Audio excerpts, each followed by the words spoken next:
Thank you very much for having me here. I found it an extremely exciting day.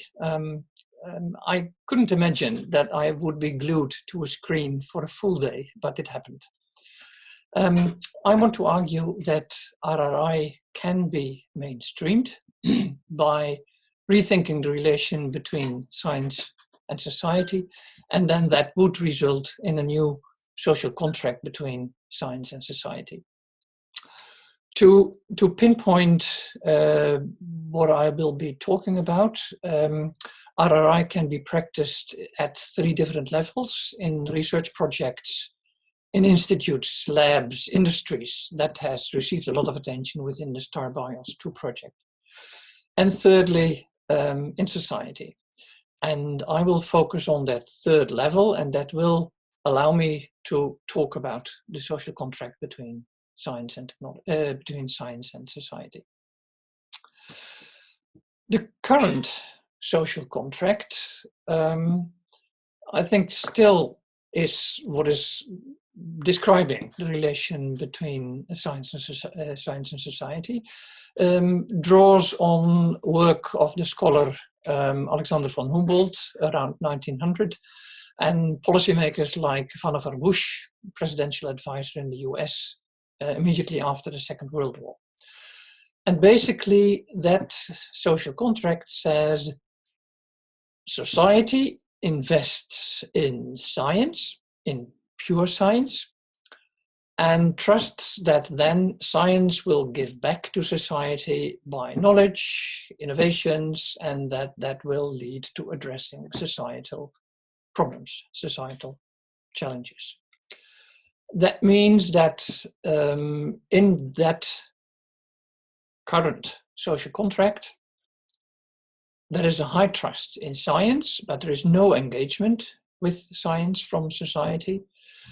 There is no direct link between politics, policymaking, and the research. And funding is basically through non-thematic programs, open, free research, which in other discourse we called mode 1 type of research. Now, we all know that this social contract is being eroded at the moment, but I want to argue that there is now emerging a clear picture of an alternative new social contract. And by arguing that, I'm in a way extending Daniele's point about historical contextualization just 5 minutes ago, and trying to answer some of the points that he raised under that rubric. I want to make a few observations about recent developments using an RRI lens. I'll follow the dimensions: anticipation, inclusiveness, responsiveness, and reflexivity. We now see a very clear form of anticipation happening all over society, I think. People, the COVID-19 pandemic pushes people to raise quite imaginative questions about the post-corona world. We're not only addressing how to solve current problems, we are actually raising questions about what kind of world is possible after this. What kind of world do we anticipate? What kind of world do we want to move towards? What role will mobility have? What role will capitalism have? How will pharmaceutical research be governed? And people realize that wild imaginaries may, after all, not be too wild if we now see how quickly very radical decisions can be taken by governments and accepted by the populace. So I think there is a lot of anticipation actually going on now, also related to the relation between research and society. Just one footnote. This is not based on any sort of proper comparative research. I am mostly making well, maybe not random, but definitely particular observations, mostly about the Netherlands. Inclusiveness.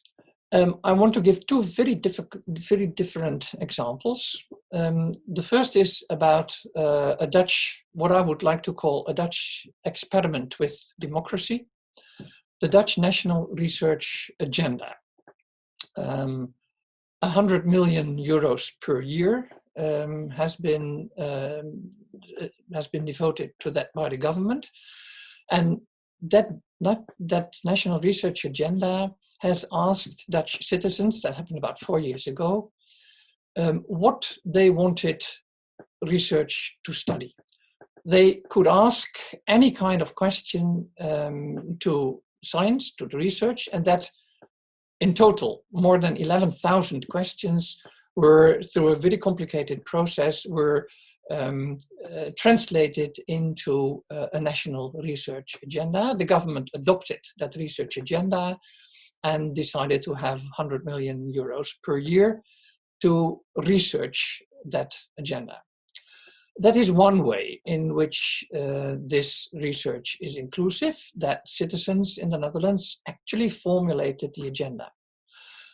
But it is also inclusive in a second way, that the research that is carried out in this program is quite explicitly asked to involve stakeholders and citizens.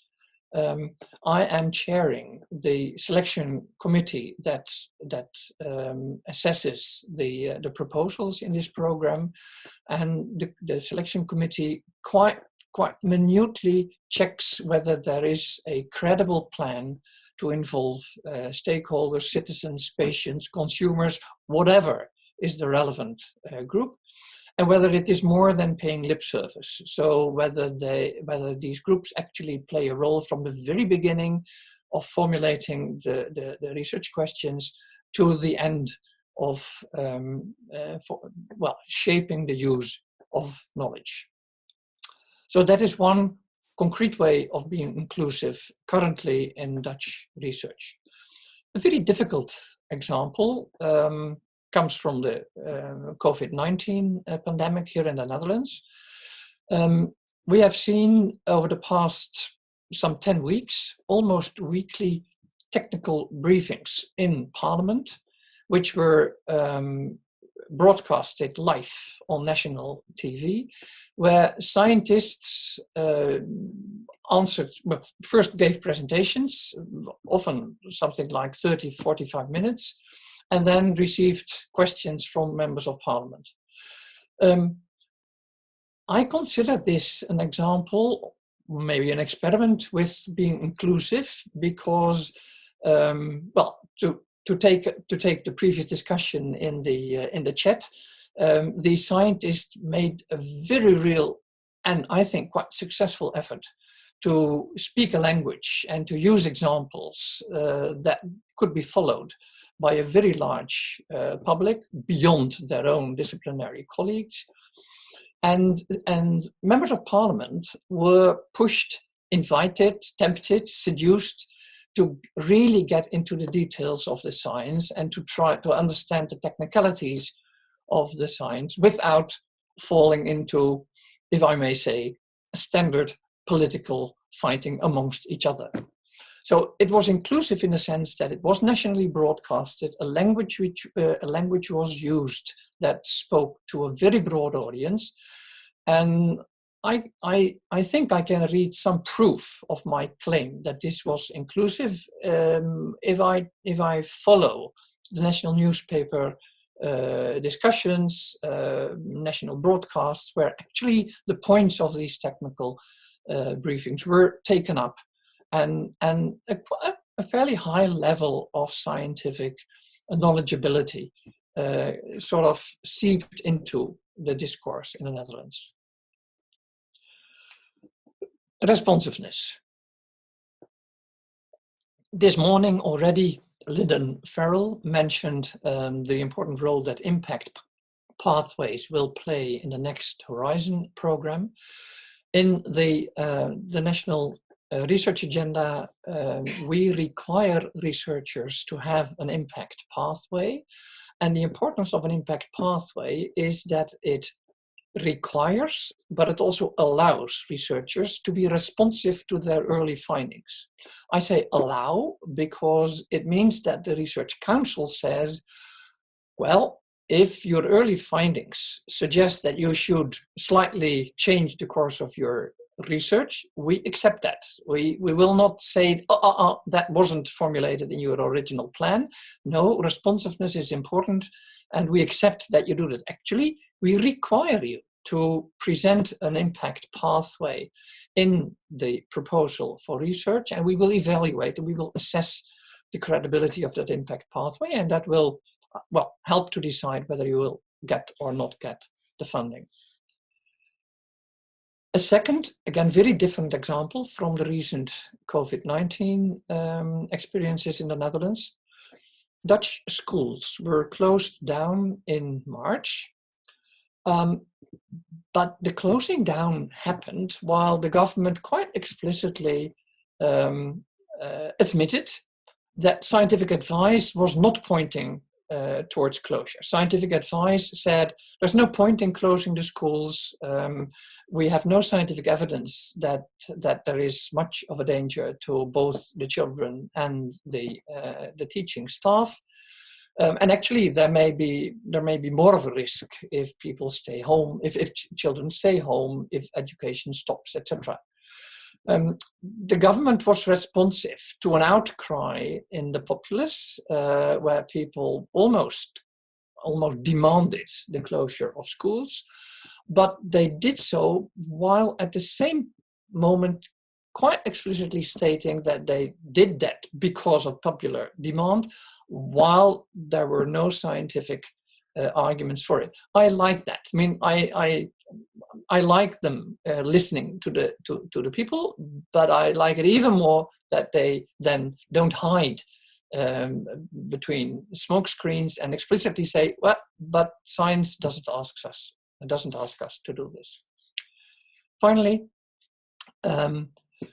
reflexivity. Two examples. The virologists that I just mentioned in these technical briefings for Parliament were quite explicit in reflecting on their role there in that room once in a while. They made comments about or they actually almost physically showed the difficulty managing the border between their scientific expertise and making policy statements. And they basically tried to not make policy statements, but by explicitly mentioning that borders, they made people aware of that different role that a politician has in comparison to the scientist. And in that sense, I think that was an example of being reflexive and inducing reflexivity much broader in Dutch society, while thinking about the role of science in the handling of the COVID-19 pandemic. Similarly, and lastly, we see that politicians very clearly start to revalue the role of science.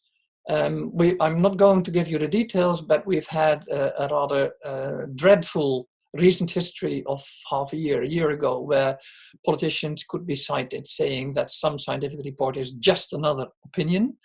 Well, they don't say that now anymore about these virology reports, although it's quite clear that there still is a lot of uncertainty and they can't blindly follow science, but there is a very increased recognition of the value of scientific advice. Now, this was my main set of examples. I want to, with 2 slides, briefly take stock. Lessons from particularly pandemic examples are: we live in a technological culture and our societies are inevitably vulnerable. Some of us knew this, but I think that now everyone realizes this after the pandemic crisis, or in the middle of the crisis still. Secondly, democratic state authorities have returned from a neoliberal retreat. They take responsibility again. They dare to step up, to stick out their neck and to take responsibility, not hide behind the excuse that the market will take care of everything. And science and technology have become more and more recognized for their potential, but also for their limitations and the uncertainties. And I think the second is as important as the first, because if only the first would happen, then inevitably people would be, at some point, be dramatically disappointed by science, and everything would fall to pieces again. It is important that even though science and technology are gaining influence and better recognized, everyone agrees, both the politicians and the scientists, that it is the politicians who should stay at the helm and steer the course of our nations. We do not want technocracy. So finally, to conclude, I think we are moving to a new social contract between science and society.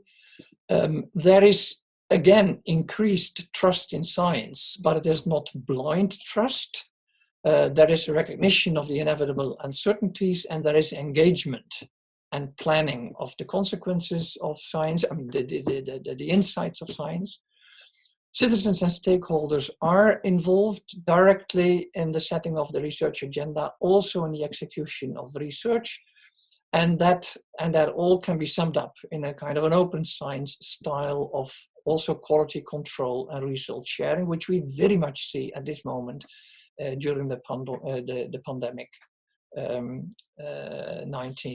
the COVID-19 pandemic, and as Vittorio has mentioned in the context of the Tor Vergata New Center. There is mixed funding, both general, non-thematic funding and guided by societal challenges. That has been happening over the past 10, 15 years. What I think is important, that this new combined mixed kind of funding is combined with this involvement of citizens and stakeholders. And not only the policymakers, but also the citizens and stakeholders are involved in formulating that agenda and executing the research. And then finally, there is a more prominent role for science to support policy. However, scientific advice is different from scientific research, so it really needs a different skill to give such a technical briefing to Parliament. Scientific advice should be strongly independent. We've heard recent horrible stories about what happens in the United States. And finally, democratically elected politicians should have the final responsibility. Now, if we take that all together, then I do think that we can conclude that RRI is being mainstreamed, can be mainstreamed into a new social contract between science and technology. Thank you.